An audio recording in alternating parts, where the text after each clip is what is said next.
Why do so many polls show us that those seeking spiritual truth are becoming increasingly disinterested in what the Christian church has to say? Why do those same polls show us so few within the church seem interested in wanting to be the lights on the hill Jesus spoke of, who would be willing to go out and change their minds? The mandate of Jesus' Great Commission was for his church to make disciples. Yet the pollsters consistently tell us close to 90% of those who claim to be Christians say following Jesus isn't really a priority. The lack of a vision that fulfills the Great Commission has caused three critical disconnections in the church: men from their significance, giftedness, and calling, leadership from their mandate to create disciples, and the church from a society it is to lead to Christ through words of truth and actions of love. Isn't it time to fundamentally rethink our current vision?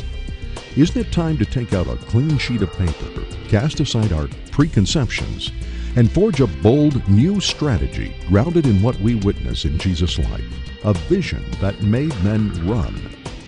At Reconnections, we believe that these issues boil down to biblical teaching concerning shepherds and sheep. Jesus said that his sheep would hear his voice and follow him. Sheep both hear and follow the command of their shepherds. Therefore, Jesus both taught and showed men how to run with him. He knew that inspired messages without inspired leadership would cause confusion among the sheep concerning what to do with what they had heard. Because we've embraced what we at Reconnections call the classroom model, most leaders preach Jesus' words without leading like Jesus led.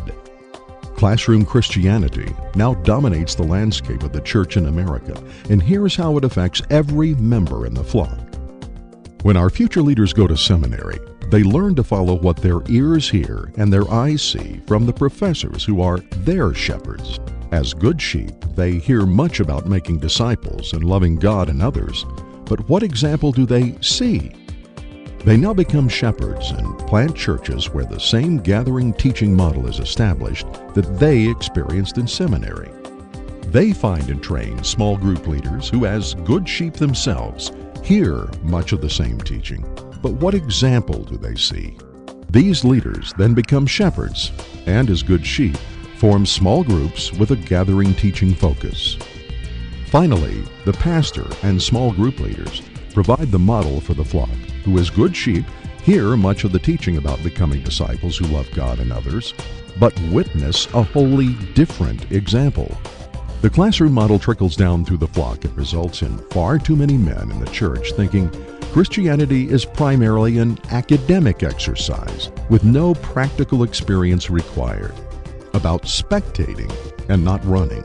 They're stalled in the starting blocks of Jesus' great adventure. And can we blame them?